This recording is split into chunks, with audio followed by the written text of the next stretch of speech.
Hello students, welcome back to my hub classes channel. तो dear students, आज की इस वीडियो में पढ़ेंगे हम डस्ट ऑफ स्नो का सेंट्रल आइडिया, जो कि क्लास 10th बोर्ड एग्जाम के लिए इम्पोर्टेंट है। तो स्टूडेंट्स, बहुत आसान सेंट्रल आइडिया है जिसे मैं हिंदी अर्थ के साथ बताने वाली हूँ, जिससे कि आपके बोर्ड एग्जाम में आसानी से याद आ सके। तो स्टूडेंट्स, डस्ट ऑफ स्नो यानी बर्फ की धूल। तो देखिए, आप पढ़ेंगे central idea. The poem dust of snow is composed by Robert Frost. The poem Kavita dust of snow बर्फ की धूल इज मिस है कंपोज्ड मिस रचित बाय मिस द्वारा रॉबर्ट फ्रॉस्ट की, यानी dust of snow Kavita Robert Frost के द्वारा रचित है। In this poem the poet was in sad mood. In this poem, इस कविता में, द पोएट कवि, बाज मिस था, इन मिस में, सैड मिस दुखी, मूड मिस मन, यानी इस कविता में कवि का उदास मन था। It had been snowing soon a crow came. It had been snowing यानी उस दिन बर्फ गिर रही थी, यानी जिस दिन कवि का मन उदास था उस दिन बर्फ गिर रही थी।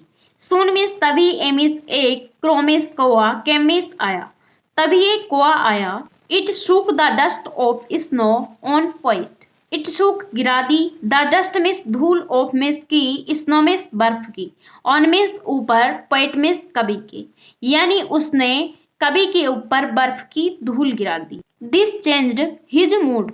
दिस चेंज बदला, हिज मिस उसका, मूड मिस मन, यानी उसका मन बदल गया, यानी जैसे ही कोई ने कवि के ऊपर बर्फ की धूल गिराई, कवि का मूड बदल गया। It represent a moment that seems simple but has large significance. It represent दर्शाता है, ए मिस एक, मोमेंट मिस क्षण, दैट सम सिंपल बहुत आसान, बट मिस लेकिन, हैज लार्ज सिग्निफिकेंस बड़े महत्व का, यानी कि यह जो क्षण था बहुत आसान लेकिन बड़े महत्व का क्षण था, क्योंकि कौवे ने जो कवि के ऊपर बर्फ की धूल गिराई थी उससे कवि का मूड बदल गया, यानी वो दृश्य कवि के लिए बहुत महत्व का क्षण था। In our life we face both sorrow and happiness.